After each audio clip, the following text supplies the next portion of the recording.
We're also learning about a community vigil planned to honor the 4 students killed in a crash yesterday. It's set for 6 o'clock tomorrow night at Smithfield-Selma High. And we know Dewan Hogard has been following the story for us. Dewan, what's the latest there from the track coach? I think you talked to one of the victims.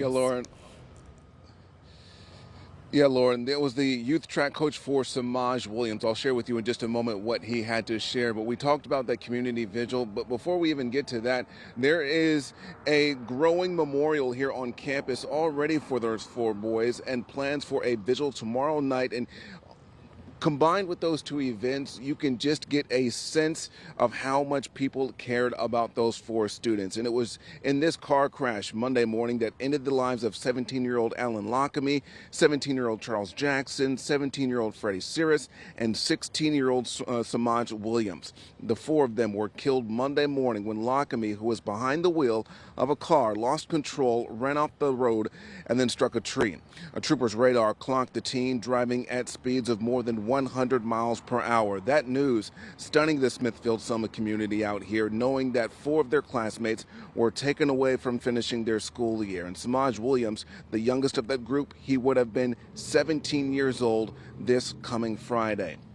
His youth track coach says Samaj had big dreams of being in the Olympics, playing football at the collegiate and NFL level. And tonight, his coach has this message for the student athletes. We always tell our kids, you have to make good choices. You gotta, look at who you hang with. You gotta look at, where you at, and just explain to them, you have to. You're in a position now in sports and in school in high school to make those decisions, and you have to make sure you're making the right ones.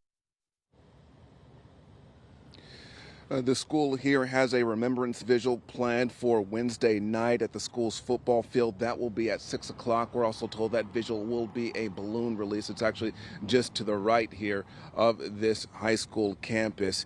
Funeral arrangements for those 4 boys, they are still pending as the entire community campus here at Smithfield-Selma continues to mourn and grieve tonight. We're live in Johnston County. Dewan Hogard, ABC 11 Eyewitness News.